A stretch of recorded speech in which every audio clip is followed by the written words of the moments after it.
The autumn rain drummed against the hospital windows of St. Mary's Medical Center in Atlanta, Georgia, creating a rhythmic symphony that had become the soundtrack to Sarah Martinez's days. At 42, she lay propped against crisp white pillows, her once vibrant brown hair now covered by a soft lavender headscarf that her 15-year-old daughter Maya had carefully chosen from the gift shop downstairs. "Mom, you need to eat something," Maya whispered, pushing a container of applesauce across the bedside table. Her voice carried the forced cheerfulness that had become their family's new normal since the diagnosis 6 months ago. Sarah's husband, Roberto, sat in the worn leather chair beside the bed, his construction-calloused hands turning his coffee cup in endless circles. The steam had long since stopped rising from the lukewarm liquid, but he seemed unaware, lost in the maze of medical bills and insurance forms that had become his evening ritual. "I'm okay, mija," Sarah replied, though the effort of speaking left her slightly breathless. The pancreatic cancer had been relentless, and Dr. Patterson had been gentle but clear during yesterday's consultation. Weeks, not months. Maya pulled out her phone, scrolling through social media with the practiced distraction of a teenager trying to escape reality. Suddenly, her face lit up with the first genuine smile Sarah had seen in days. "Mom, look at this!" Maya turned the screen toward her mother, showing a video of Shaquille O'Neal surprising a young fan at a basketball game. The 7'1" former Lakers legend was kneeling beside a wheelchair-bound boy, signing his jersey and sharing a laugh that seemed to fill the entire arena. Sarah's eyes softened as she watched. "He's always been my favorite," she said, her voice taking on a wistful quality. "Remember when you were little and we'd watch those old Lakers games together? You'd complain that basketball was boring, but you'd still curl up next to me on the couch." "I remember," Maya said, settling onto the edge of the hospital bed. "You always said he reminded you of your dad because they were both gentle giants." Roberto looked up from his paperwork, a small smile crossing his weathered face. "Your mother had a Shaq poster in her college dorm room when we met. I was so jealous of a basketball player I'd never even met." Sarah laughed, a sound that had become precious and rare. He always seemed so joyful, you know? Even in the tough games, even when they were losing. He found reasons to smile, to make others smile." The conversation was interrupted by a gentle knock. Dr. Patterson entered, his expression carrying the practiced compassion of someone who delivered difficult news daily. "How are we feeling today, Sarah?" "Like I'm ready to go home," she replied, though they all knew what that meant. The hospital had done everything possible. Now it was about comfort, dignity, and time. "We can arrange that," Dr. Patterson said, softly. "The hospice team will meet with you tomorrow to discuss the transition. It'll be good for you to be in familiar surroundings, with your family." After the doctor left, the room fell into a contemplative silence. Outside, the Atlanta skyline was beginning to twinkle with evening lights, and the rain had softened to a gentle mist.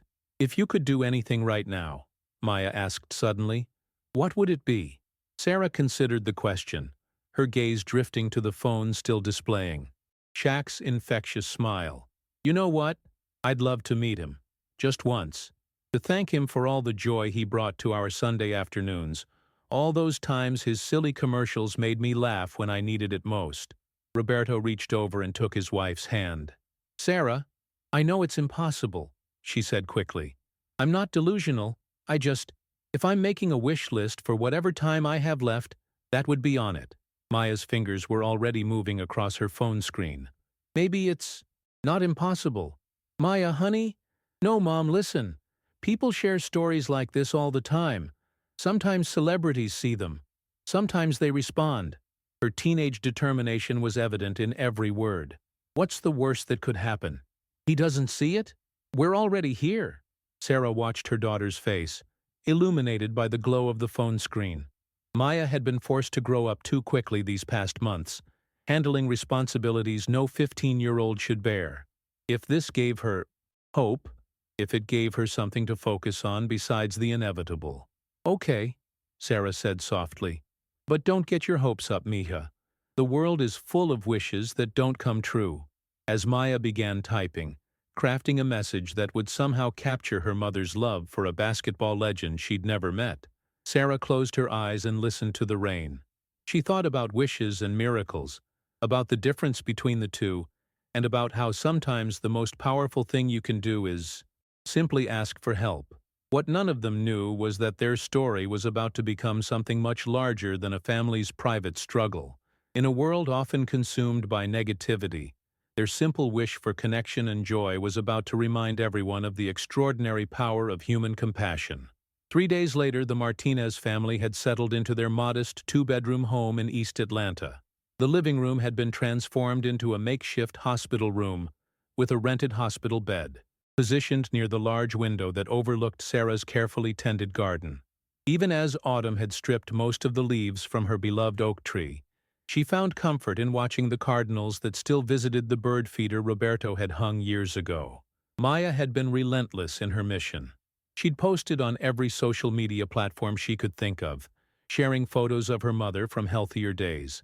Sarah, in her Lakers jersey, at a game Roberto had surprised her with for their 10th anniversary. Sarah and Maya watching basketball together. Sarah volunteering at the local youth center where she'd worked as a counselor for over a decade. The story she'd crafted was simple, but powerful. My mom, Sarah, has terminal cancer and only weeks left. She's the strongest person I know, and she never asks for anything for herself. But if she could meet Shaquille O'Neal, the player who's brought her so much joy over the years, it would mean everything. Please share if you think there's even a small chance he might see this. Sarah meets Shaq. Make a wish. Lakers. Shaq. Roberto had initially been skeptical. "Mija, I don't want you to be disappointed when nothing happens," he'd said gently. But as the days passed and the post began to gain traction, first dozens of shares, then hundreds, then thousands, even he began to feel a flicker of possibility. Sarah's longtime friend and former colleague Jennifer Walsh had shared the story in the East Atlanta Teachers Facebook group. From there, it had spread to parent groups, church communities, and neighborhood networks. Each share came with heartfelt messages about Sarah's impact as a counselor, her volunteer work, and her unwavering optimism even in the face of her diagnosis. "Mom, look at this," Maya said, rushing into the living room with her laptop balanced precariously in her arms. "Mrs. Rodriguez shared your story in the hospital workers group, and one of the nurses there knows someone who works for the Hawks. They're trying to get it to the right people." Sarah, who had been dozing in her bed, opened her eyes slowly. The medication made her drowsy, but she tried to stay alert for these moments when Maya's excitement overcame the heavy sadness that had settled over their home. "That's wonderful, sweetheart," Sarah managed, though speaking was becoming more difficult. The hospice nurse, Mrs. Patterson, no relation to the doctor, had explained that this was normal, that Sarah should save her energy for what mattered most. Roberto emerged from the kitchen carrying a steaming bowl of the chicken soup that had become Sarah's only tolerated meal. "The neighbors have been incredible," he said, settling into the chair they'd moved from the dining room. "Mrs. Chen brought dinner again, and the Johnsons are handling the yard work this weekend." It was true. Their small community had rallied around the Martinez family in ways that both humbled and overwhelmed them. The refrigerator was constantly stocked. With meals, the lawn was mysteriously mowed each week, and a rotation of friends ensured that Maya never came home to an empty house. But it was online where the real magic was happening. Maya's post had caught the attention of a sports blogger named Marcus Thompson, who wrote for a popular basketball website. He'd crafted a beautiful piece about Sarah's story, weaving in themes of fandom, family, and the connections that sports create between strangers. "This isn't just about meeting a celebrity," Thompson had written. "This is about the power of sports to provide comfort, to create shared experiences, and to remind us that our heroes are at their best when they're simply human beings capable of extraordinary kindness." The article had been shared thousands of times, and suddenly, Sarah's Meets Shaq was trending in Atlanta, then throughout Georgia, and finally across the Southeast. Local news stations began picking up the story, with Channel 2 Action News running a brief segment. During their evening broadcast, "We're getting calls from reporters," Roberto told Sarah that evening, his voice a mixture of amazement and concern. "I told them we're not ready for that yet, but Maya thinks we should do an interview." Sarah looked at her daughter, who was curled up on the small couch with her homework spread around her, though she hadn't written anything in over an hour. Maya had been checking her phone every few minutes, refreshing the post to see new comments and shares. "What do you think, Misha?" Sarah asked softly. Maya looked up, her eyes bright with unshed tears. I think if there's any chance he might see it, we have to try everything. You've spent your whole life helping other people. Let other people help you now." The wisdom in her daughter's words struck Sarah deeply. As a counselor, she'd spent countless hours encouraging her students to ask for help when they needed it, to lean on their communities, to understand that seeking support was a sign of strength, not weakness. Yet here she was, struggling to accept the very advice she'd given so freely to others. "Okay," she whispered, "but we do this together, as a family." That night, as Roberto helped Sarah settle into sleep, and Maya finally closed her laptop, none of them noticed the direct message that had appeared in Maya's Instagram inbox. It was from an account with a blue verification checkmark, and the message was simple. "Is this real? If so, I want to help. Shaq." The message would remain unread until morning, but its very existence was about to change everything. Because sometimes, in a world that often feels too large and impersonal, the most powerful force is the simple human desire to bring light to someone else's darkness. Maya discovered the message at 6:47 a.m. while checking her phone in the quiet darkness of her bedroom. She'd been waking up early every day, unable to sleep through the night since her mother had come home from the hospital. The house always felt too quiet in the early morning hours, punctuated only by the soft hum of the oxygen concentrator, and her father's occasional snoring from the recliner, where he'd taken to sleeping so he could be close to her mother. The Instagram notification seemed like just another of the hundreds she'd been receiving, but the blue check mark made her heart skip when she opened the message and saw those 5 simple words, "Is this real? If so, I want to help. Shaq." She had to read them 3 times before the reality sank in. Her hands shaking, Maya screenshot the message and crept quietly to the living room where her parents were sleeping. Roberto had dark circles under his eyes, and Sarah's breathing seemed more labored than it had been even a week ago. Maya knew she should let them sleep, but this couldn't wait. "Dad," she whispered, gently touching his shoulder. "Dad, wake up." Roberto's eyes opened instantly, the hyper-alert response of someone who'd spent months listening for changes in breathing patterns, for calls for help, for any sign that he was needed. "What is it, Misha? Is your mom okay?" "She's fine, but Dad—" Maya held out her phone with trembling hands. "Look." Roberto squinted at the screen, then sat up straighter, his expression shifting from concern to disbelief. Is this really from him?" Their whispered conversation woke Sarah, who turned her head slowly toward them. "What's happening?" Maya practically bounced to her mother's bedside, showing her the message. Sarah stared at the screen for a long moment, her expression unreadable. "It could be fake," she said finally, though her voice carried a note of hope she was trying to suppress. "People create fake accounts all the time. Mom, it has the verification checkmark. And look," Maya scrolled through the account. "It's really him. All his posts, his family, everything." Over the next hour they crafted a careful response, typing and retyping until they had something that felt authentic, without seeming desperate. "Yes, this is real. We're the Martinez family from East Atlanta. We never expected this to reach you, but our mother Sarah would be honored just to say hello. Thank you for even reading this." The response came faster than they'd dared to hope.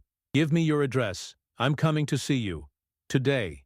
The next few hours passed in a blur of disbelief and frantic preparation. Roberto called in sick to work for the first time since Sarah's diagnosis, explaining to his foreman that something extraordinary was happening. Maya stayed home from school, though she was too nervous to sit still for more than a few minutes at a time. They tidied the house obsessively, though Sarah kept reminding them that it didn't matter. "He's not coming to judge our housekeeping," she said, but even she asked Roberto to help her into her favorite purple sweater, the one Maya had given her last Christmas. At 2:30 p.m., a black SUV pulled into their driveway. Maya was watching from the window when the door opened, and Shaquille O'Neal, all 7 feet and 1 inch of him, stepped out. He was wearing jeans and a simple gray t-shirt, carrying what appeared to be a gift bag and a basketball. "He's really here," Maya breathed, and suddenly the enormity of the moment hit her. This wasn't just a celebrity sighting or a publicity stunt. This was a man who had taken time out of his life to visit a dying woman he'd never met, simply because she'd asked. The knock on the door was gentle, almost hesitant. Roberto opened it to find Shaq standing on their small front porch, his massive frame somehow managing to look humble and uncertain. "Mr. Martinez, I'm Shaq. I hope this is okay. Me just showing up like this." "Of course, please come in," Roberto managed, though his voice came out higher than usual. "Sarah, we set up in the living room because of the equipment." Shaq had to duck significantly to get through the doorway, and Maya couldn't help but giggle at the sight of the NBA legend carefully navigating their modest home. But when he approached Sarah's bed, his expression grew serious and gentle. "Mrs. Martinez," he said softly, pulling up the chair Roberto had vacated. "I'm Shaq. I heard you wanted to meet me." Sarah's eyes filled with tears as she looked up at this gentle giant who had somehow materialized in her living room. "I can't believe you're really here. I can't believe you came." "Where else would I be?" Shaq replied, his voice warm and sincere. "When I heard about your story, about how much the Lakers meant to you, man, that touched my heart. You know I played for a lot of teams, but those Lakers years, that was special. That was family." For the next 3 hours, Shaq transformed their living room into something magical. He shared stories from his playing days, demonstrated his famous free-throw shooting form in their backyard, much to the delight of neighbors who had begun gathering on the sidewalk, and posed for countless photos with the family. But more than the celebrity aspects, it was his genuine interest in Sarah's life that made the visit extraordinary. He asked about her work as a counselor, listened intently as she described her favorite memories of watching basketball with Maya, and even called his own mother to introduce Sarah over speakerphone. "Mama, I want you to meet someone special," he said, holding the phone close to Sarah's ear. "This is Mrs. Sarah Martinez, and she's one of the strongest women I've ever met."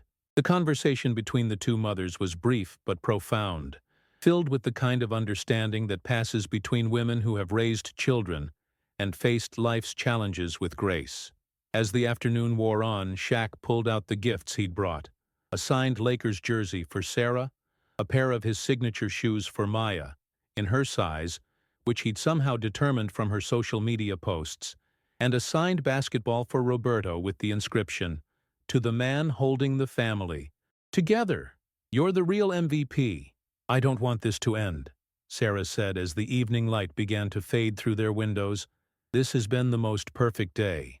"It doesn't have to end," Shaq replied, pulling out his phone. "You're family now. I'm going to check on you. And Maya, you keep me posted on how your mom is doing, okay?" As he prepared to leave, Shaq knelt beside Sarah's bed one final time. "Mrs. Martinez, I want you to know something. You think I did something special by coming here today, but you're wrong. You did something special for me. You reminded me why I fell in love with this game in the first place, because of the connections it creates, the families it brings together. Thank you for that gift." Sarah reached up with trembling hands and touched his face gently. "Thank you for showing my daughter that there are still heroes in this world. Thank you for proving that kindness still exists." Long after the SUV had disappeared down their street, long after the neighbors had returned to their homes and the excitement had settled into a peaceful calm, the Martinez family sat together in their living room, holding on to the magic of a day that would live in their hearts forever.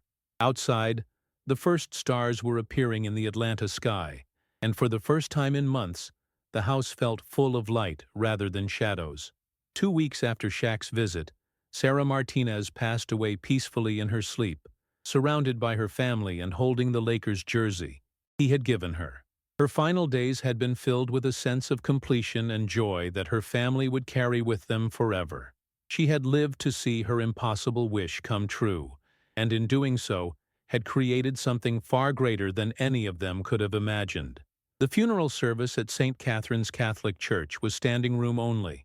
Sarah's students from the youth center, her fellow teachers, neighbors, and friends filled every pew, but in the back of the church sat a familiar figure in a dark suit, his massive frame folded respectfully into a seat that was clearly too small for him.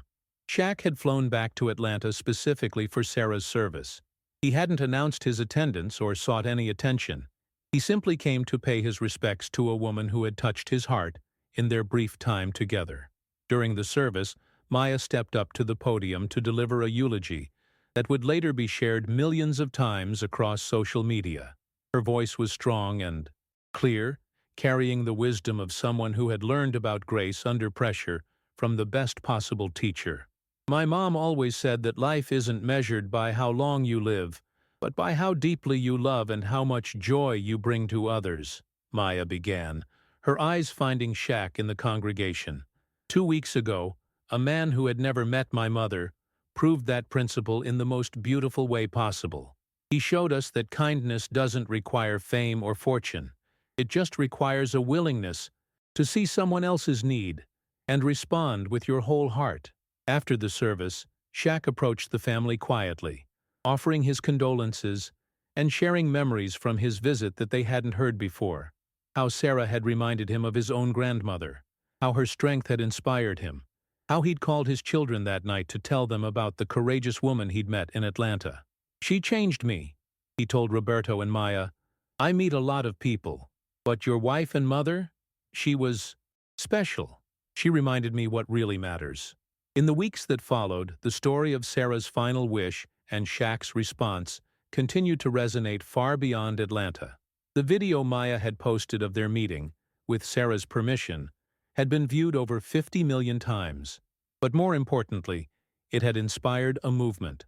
Sarah's legacy became a hashtag associated with stories of ordinary people performing extraordinary acts of kindness. Teachers shared stories of students who had started checking on elderly neighbors. Athletes began visiting children's hospitals without cameras or publicity. A retired businessman in Phoenix used his life savings to pay off medical debt for families in his community, saying Sarah's story had convinced him that the only wealth that mattered was the love you leave behind. Maya, now 16 and facing her first year without her mother, had channeled her grief into purpose. With Shaq's help and guidance, she established the Sarah Martinez Foundation, dedicated to supporting families dealing with terminal illness and connecting them with their heroes, whether those heroes were celebrities, local community leaders, or simply neighbors willing to show up when needed. The foundation's first major event was a basketball game between Shaq's friends and local Atlanta celebrities, held at Maya's high school gymnasium. Tickets were free, but donations poured in from across the country. Shaq not only played in the game but also served as the evening's host, sharing Sarah's story and the importance of showing up for each other. "Mrs. Martinez taught me that being a hero isn't about what you do on a basketball court," he told the packed gymnasium. "It's about what you do when someone needs you. It's about showing up, even when it's inconvenient, even when there's nothing in it for you, because that's what love looks like in action." Roberto, who had initially struggled with the public attention surrounding his wife's story, had gradually come to understand the power of sharing their experience. He began speaking at grief support groups, always carrying one of Sarah's photos and the basketball Shaq had signed for him. "People ask me if I'm angry that my wife had to die for something beautiful to happen," he would tell these groups. "But I'm not angry. Sarah lived her whole life believing that every person she met was put in her path for a reason. If her story helps other families feel less alone, if it inspires other people to be kinder, then her life continues to have meaning. That's not something to be angry about. That's something to be grateful for." Maya kept in regular contact with Shaq, who had become something of a surrogate uncle to her. He checked in on her progress in school, celebrated her acceptance to Georgia State University, where she planned to study social work, and continued to support the foundation that bore her mother's name.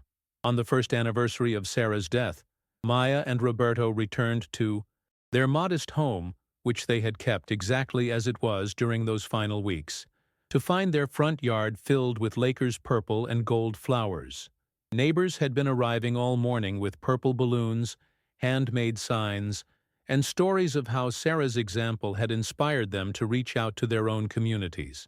But the most meaningful tribute came in a handwritten letter delivered personally by Shaq, who had driven over in his own car rather than the usual SUV. "Dear Maya and Roberto," the letter read, "your wife and mother taught me that the most powerful thing any of us can do is simply show up for each other. Every day since I met her, I've tried to live up to the example she set. I hope she knows that her kindness is still rippling out into the world, touching lives she'll never know about. Thank you for sharing her with all of us. Love always, Shaq."